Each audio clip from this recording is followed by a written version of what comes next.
Today we're talking about Star Wars and the art of recontextualization. I'm Candace, and with me is Arzu. Hey, Arzu. Hello. This got me thinking after watching the Obi-Wan Kenobi series is how Star Wars recontextualizes everything. Yes, that is the beauty of a story told out of order, is the context is always changing. Yes, so for those who need like a refresher from lit class, the definition is consider in a new or different context. So pretty much is every time we get new information, it changes the way we view something else. One of my favorite examples that happens within one movie is The Sixth Sense. The whole time we think like Bruce Willis is having like issues with his marriage and his wife is ignoring him and he's late to everything and we just feel like he's like in a weird place. But then at the end we find out that Bruce Willis has actually been dead the entire time and really it's not his wife ignoring him. It's his wife not seeing him because he's not really dead. He's not there. He's not there. That's just a basic example. Even Empire Strikes Back made us recontextualize A New Hope when we find out that Vader is Luke's father.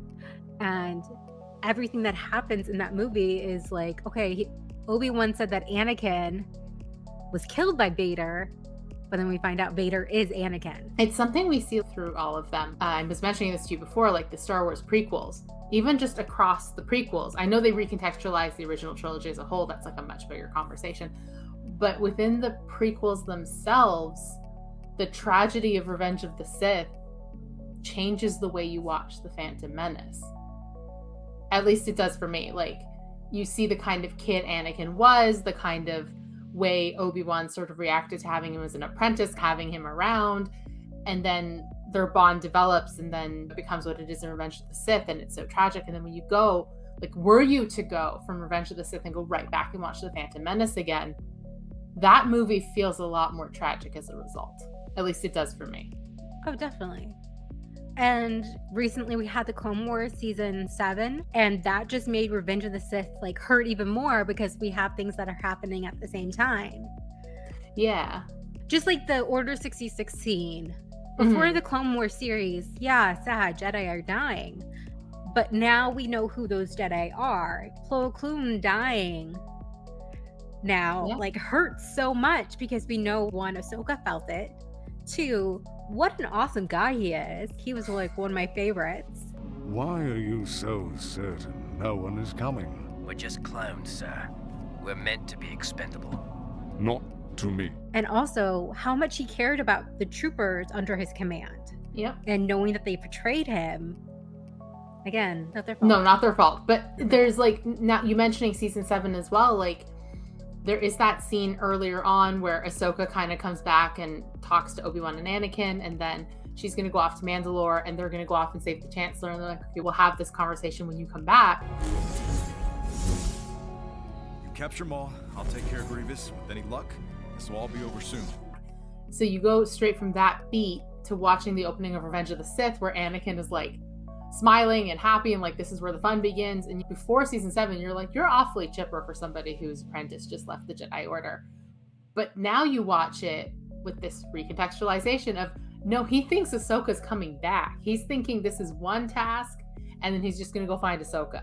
And that's the end of that. Everything like goes wrong from this point onwards. So again, like all of this additional context just makes Revenge of the Sith so much sadder. Yes, it hurts so much because at that point, Anakin's about to have everything. I think he talked about leaving the Jedi once the war is over. He's about to have his family. He's about to have kids. He thinks everything's going great. This is a happy moment. The happiest moment of my life. He thinks there's going to be Auntie Ahsoka come and hang out with the kids and everything's going to be wonderful, the war is gonna be over, and it's just like Revenge of the Sith is already sad. Yeah. But this just takes it to a whole other level. Speaking of making things sad, yes. So the whole thing with Obi-Wan Kenobi, the series, and also the man is... He's the saddest man in the galaxy. God, that man been through the ringer. The Obi-Wan and Leia friendship, it changes a lot for me personally in A New Hope. I agree. Yes. And just the way she's very formal at the beginning. She's like, hey, you knew my dad. All this kind of stuff. But at the very end, she's like, help me, Obi-Wan Kenobi. You're my only hope. It hits so different now. This is our most desperate hour. Help me, Obi-Wan Kenobi. You're my only hope. That's my, I think, favorite change now between the series and the movie, because you know how much he meant to her, because like the moment where she jumps off the bench and she goes, Ben Kenobi, where is he? Like, obvious like visual parallel to her being in the cell in the series and him coming in to get her, and she's like, I don't know, you seem a little, I don't know, sus, I'm not going anywhere with you. And then realizing, no, I'm a friend of your father's, okay, fine. And she does have that kind of hesitation, the same that she has with Luke, of like, I'm not sure that you are who you say you are, but I've decided to trust you. And they draw that parallel, so it makes her reaction in A New Hope that much sweeter, because you can retroactively see her remembering that. Yes. And when Obi-Wan is watching her message, when R2 is playing it fully in his hut, when she says that, he goes back a little bit and he's like thinking, and he has this very like ponderous look on his face. Which you could be like, okay, he's just thinking about going back into the fray. But now he's thinking about this girl he like loved. Little girl he was saving is now in trouble again.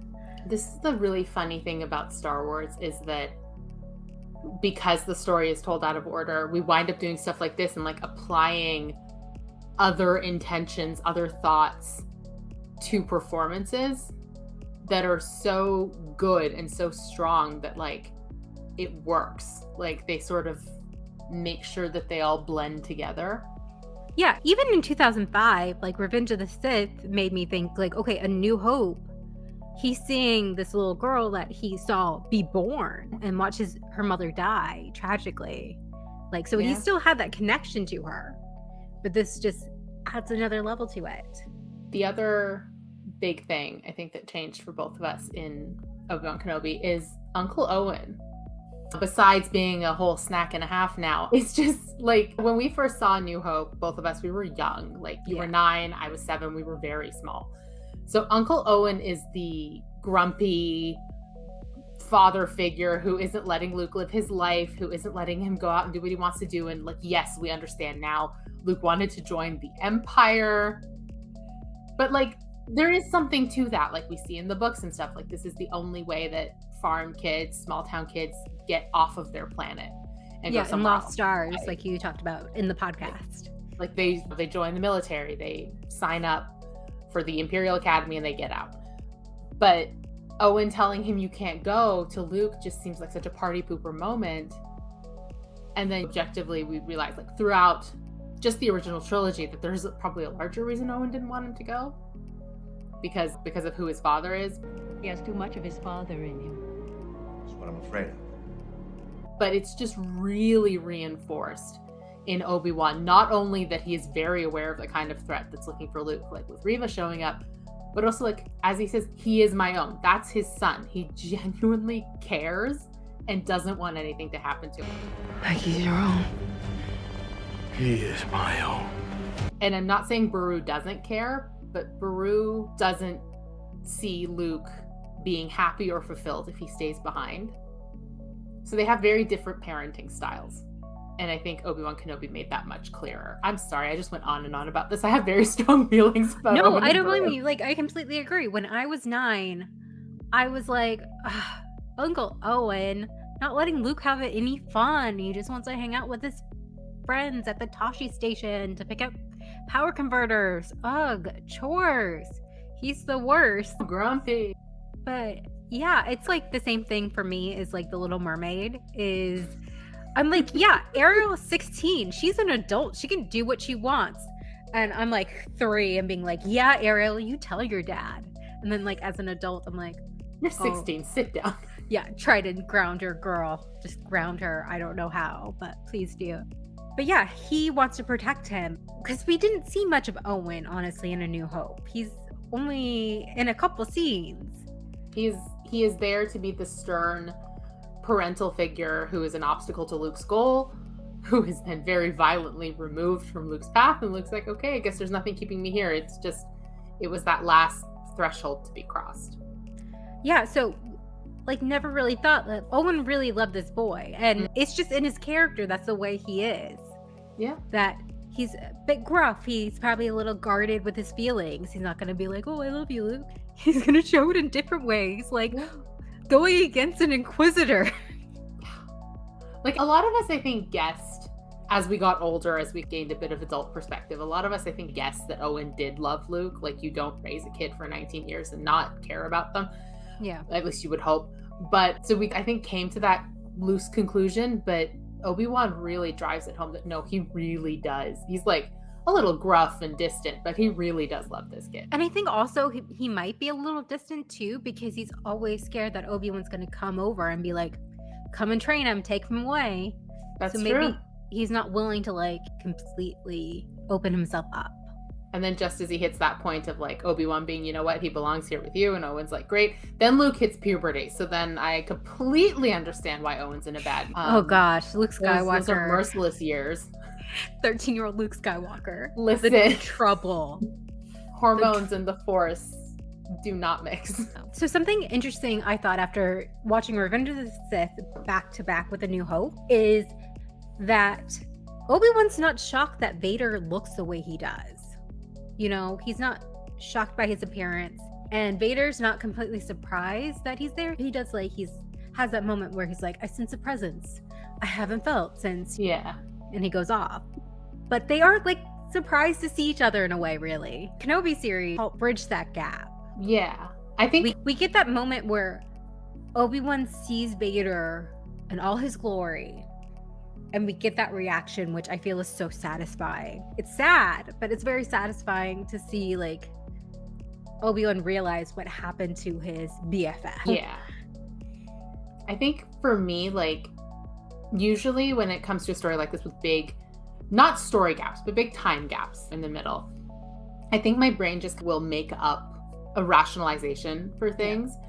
So for me, like, them not being surprised, I'm like, yeah, like, Vader is the Emperor's right hand, and Obi-Wan might live in the middle of nowhere, but I'm sure he gets the news. I'm sure he sees it sometimes. So, like, I'm like, he's seen Vader on the HoloNet. He knows. Because he's not surprised he's alive. So somewhere along the way, he found out Vader was still alive, and this is what he looks like now. Yeah. And then Vader, having sensed Obi-Wan on the ship, has the time between sensing him and seeing him to process that. And now it's been 20 years. He's like cold, he's distant, whatever. It made enough sense that I could go on. But then, of course, the Obi-Wan series went, how about we make this emotionally devastating and just rip out your heart and crush it into tiny pieces? Yeah. Because in A New Hope, we know they were friends. Like, Obi-Wan's reminiscing with Luke. And at that time, we didn't know Vader was Anakin. But yeah, we didn't know they were friends, did we?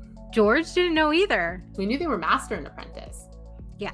But we didn't know much beyond that. And that goes back to the final duel, which I just like my heart with Obi-Wan looking over and seeing like Luke and Leia together finally for the first time since they were babies, since they were born. Yeah. And he does this like little smile, which I know it's because he's like, hey Vader, like, you think you beat me, but I'm becoming even more powerful than you ever imagined, kind of thing. Now that we know, he sees two people he really cares about finding each other. Yeah. And in the original version, prequels, all of that, him seeing them together is just as simple as we won. Yes. And I don't think that's changed. But the reason he believes that is richer now. Yes, exactly. So we want to know, what is your favorite recontextualization of Star Wars? Is it from the Kenobi series, or is it the prequels, or Clone Wars, or even Rebels? Is it from the books? Yes, or Rogue One. Or Solo? It's so much. There's so much. Let us know. Yes, let us know in the comments. We love to hear from you. And yeah, may the waffles be with you. May the waffles be with you.